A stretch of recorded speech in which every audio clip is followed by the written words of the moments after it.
Hello and welcome everyone. Diploma in chemical engineering with जय ओल्सा में आपका एक बार फिर से स्वागत है। आज मैं आप सबको फर्स्ट लॉ ऑफ थर्मोडायनेमिक्स के बारे में पढ़ाऊंगा, तो मेरे इस वीडियो को अंत तक ज़रूर देखें और हाँ, मेरी चैनल को सब्सक्राइब और मेरे वीडियो को लाइक करना बिल्कुल भी ना भूलें। चलिए फ्रेंड्स, वीडियो को शुरू करने से पहले मैं आप सबको बता दूं कि आज के वीडियो में हम जो फर्स्ट लॉ ऑफ थर्मोडायनेमिक्स है उसका स्टेटमेंट और इंट्रोडक्शन, इंटरनल एनर्जी और एंथैल्पी की डेफिनेशन और उसके डेरिवेशन के बारे में पढ़ेंगे। तो फ्रेंड्स, जैसे कि हम जानते हैं कि यह जो थर्मोडायनेमिक्स है उसके 4 लॉ है। एक है zeroth law, first law, second law and third law, जिसमें से आज हम फर्स्ट लॉ के बारे में पढ़ेंगे। तो चलिए फ्रेंड्स, देखते हैं कि फर्स्ट लॉ ऑफ थर्मोडायनेमिक्स क्या कहता है। यह जो फर्स्ट लॉ ऑफ थर्मोडायनेमिक्स है यह हमें कहता है कि the energy can not be created nor be destroyed, it can be converted from the one form to the another form only.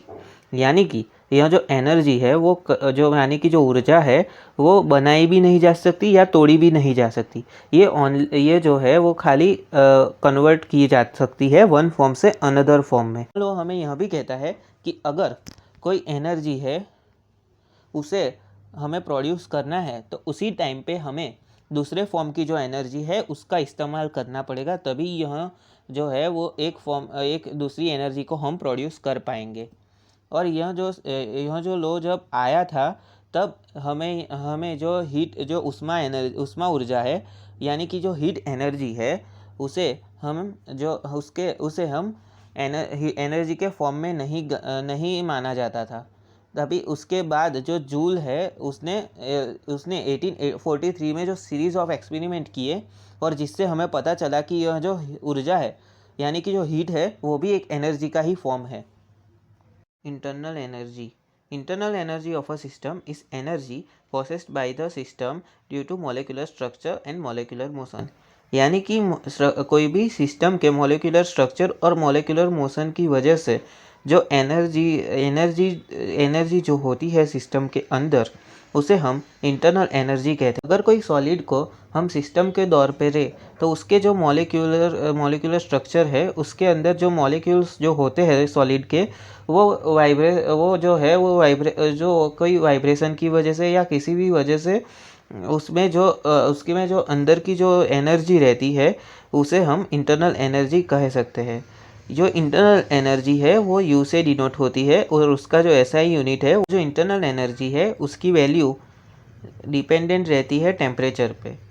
यानी कि अगर कोई टेम्परेचर की वजह से सिस्टम के फिजिकल स्टेट में कोई चेंजेस आता है तो इंटरनल एनर्जी की जो वैल्यू है उसमें भी चेंज आता है, जिसकी वजह से हम जो इंटरनल एनर्जी है उसकी एब्सोल्यूट वैल्यू नहीं जान पाते हैं और उसे हम मेज़र भी नहीं कर सकते, क्योंकि जो एब्सोल्यूट वैल्यू जो रहती है वो एक्सपेरिमेंट के टाइम के दौरान जो है वो चेंज होती रहती है और जिसकी वजह पर हम जो इंटरनल एनर्जी में जो चेंजेस आता है उसे हम मेज़र कर सकते हैं, वो जूल है। और यह जो इंटरनल एनर्जी का जो चेंज है उसे हम उसके इक्वेशन यानी कि D U is equal to D Q minus D W से फाइंड कर सकते हैं। यहाँ पे जो ये डी क्यू है वो हीट सप्लाइड है और यह जो डी यू है वो इंटरनल एनर्जी है, चेंज इन इंटरनल एनर्जी है, और ये जो डी डब्ल्यू है वो चेंज इन वर्क है। एंथैल्पी एक थर्मोडायनेमिक्स प्रॉपर्टी है। तो चलिए फ्रेंड, इसके डेरिवेशन और उसके डेफिनेशन के बारे में पढ़ते हैं। यह जो एंथैल्पी है, अगर फॉर अ सिस्टम यानी कि कोई सिस्टम पे अगर हम कांस्टेंट वॉल्यूम लेते हैं तो जो कोई भी प्रकार का जो कार्य है वो सिस्टम पे नहीं होता है। यानी कि the change in the internal enthalpy energy is equal to the heat supplied to it. यानी कि जब कांस्टेंट वॉल्यूम हो और कोई भी प्रकार का कार्य नहीं हो रहा है तो इंटरनल एनर्जी और जो हीट सप्लाई होती है सिस्टम को वो दोनों समान हो जाते हैं। अगर हम delta U is less than delta Q consider करते हैं और अगर कोई सिस्टम जो है वो कांस्टेंट प्रेशर पे काम करती है तो जो थर्मोडायनेमिक्स की जो प्रॉपर्टी में चेंजेस आता है उसे हम एंथैल्पी कहते हैं। और यह जो एंथैल्पी है वो एच से डिनोट होती है और जो डेफिनेशन है उसकी वो कुछ इस प्रकार से दी जा सकती है कि H is equal to U plus P V. यानी कि यह जो एंथैल्पी है वो इंटरनल एनर्जी और जो प्रोडक्ट है प्रेशर और वॉल्यूम का उसके सम्मेशन के बराबर होती है। यहाँ पे U is equal to internal energy, P is equal to absolute pressure and V is equal to volume of the system है। यानी कि U इज इक्वल टू जो इंटरनल एनर्जी है और V जो है वो वॉल्यूम है। यहाँ पे जो प्रोडक्ट ऑफ PV है ये हमें यहाँ रिप्रेजेंट करता है कि यहाँ कोई सिस्टम में एनवायरमेंटल प्रेशर के खिलाफ कार्य हो रहा है, और यहाँ पे जो P है वो जो है वो प्रेशर है, एटमॉस्फेरिक प्रेशर, और यह जो V है वो वॉल्यूम ऑक्यूपाइड बाय सिस्टम, यानी कि सिस्टम के द्वारा जो वॉल्यूम जो है वो ऑक्यूपाई किया गया है उसे हम V कहते हैं।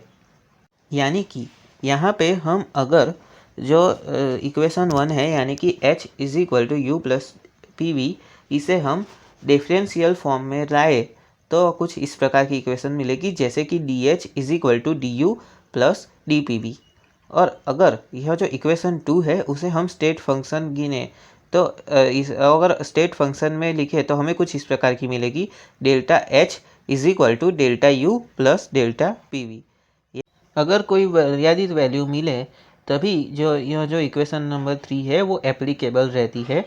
और अगर कोई मतलब कि अगर कोई mechanically reversible non flow process हम ले जिसमें constant pressure is equal to, यानी कि हीट सप्लाइड, यानी कि कांस्टेंट प्रेशर जो है वो हीट सप्लाई के समान होता है, तो यह जो प्रॉपर्टी में जो चेंज आता है वो चेंज इन एंथैल्पी रहता है। यह जो इक्वेशन नंबर 2 है हम उसे हम कुछ इस प्रकार भी लिख सकते हैं कि DH is equal to DU plus PdV plus VdP, but DU is equal to DQ minus DW, यानी कि हमें जो इंटरनल एनर्जी का जो चेंज होता है वो यहाँ इक्वेशन से सॉल्व करते हैं। तो जो DH है, DH is equal to DQ minus DW, यानी कि यह जो DU की जो वैल्यू है हमने DQ माइनस DW जो पुट की, प्लस PD प्लस ऊपर की जो इक्वेशन है वो वैसी की वैसी, यानी कि PdV प्लस VdP। यहाँ पे DW is equal to PdV, यानी कि यह जो वर्क है उसका जो फॉर्मूला रहता है वो PdV है। हमने आगे देखा वैसे कि जो प्रेशर और वॉल्यूम का जो मल्टीप्लिकेशन है मतलब उसका जो प्रोडक्ट है वो वर्क कहलाता है। ऐसे ही अगर हम उसे वर्क में चेंज आता है, यानी कि DW उसे हम कुछ इस प्रकार भी लिख सकते हैं कि DW is equal to PdV for a reversible non flow process and VdP is equal to 0। मतलब अगर कोई रिवर्सिबल नॉन फ्लो प्रोसेस रहती है तो उसे VdP जो होता है वो 0 हो जाता है for a constant pressure process, यानी कि कांस्टेंट प्रेशर प्रोसेस पे। DH is equal to DQ minus PdV plus 0, यानी कि यह जो ऊपर की इक्वेशन है यानी कि DH is equal to DQ minus DW plus PdV plus VdP।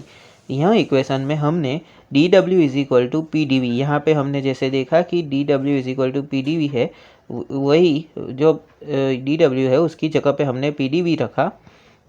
यह जो PdV था उससे तो हमने ऐसा का वैसा ही रहने दिया, और VdP इज इक्वल टू 0, यानी कि अगर कोई रिवर्सिबल नॉन फ्लो प्रोसेस हो तो यहाँ जो VdP है वो 0 हो जाता है। तो DH is equal to DQ हमें लास्ट में आंसर मिलता है, यानी कि यह जो PdV है वो प्लस और माइनस साइन की वजह से जो है वो 0 हो जाता है, और हमें कुछ इस प्रकार का वैल्यू मिलता है जैसे कि DH is equal to DQ। मगर मीन्स के अगर कोई कांस्टेंट प्रेशर होता है तो जो हीट सप्लाई है वो मतलब जो चेंज इन एंथैल्पी है वो हीट सप्लाई के समान हो जाता है। तो चलिए फ्रेंड्स, आज के वीडियो के लिए बस इतना ही है। तो मैं आशा रखता हूँ कि मैंने आज आप सबको जो कुछ भी समझाने की कोशिश की है वो आप सबको समझ में आ गया होगा। अगर कोई डाउट है तो मुझे कमेंट सेक्शन में ज़रूर बताएं, और हाँ, मेरे वीडियो को लाइक और मेरी चैनल को सब्सक्राइब करना बिल्कुल भी ना भूलें। धन्यवाद।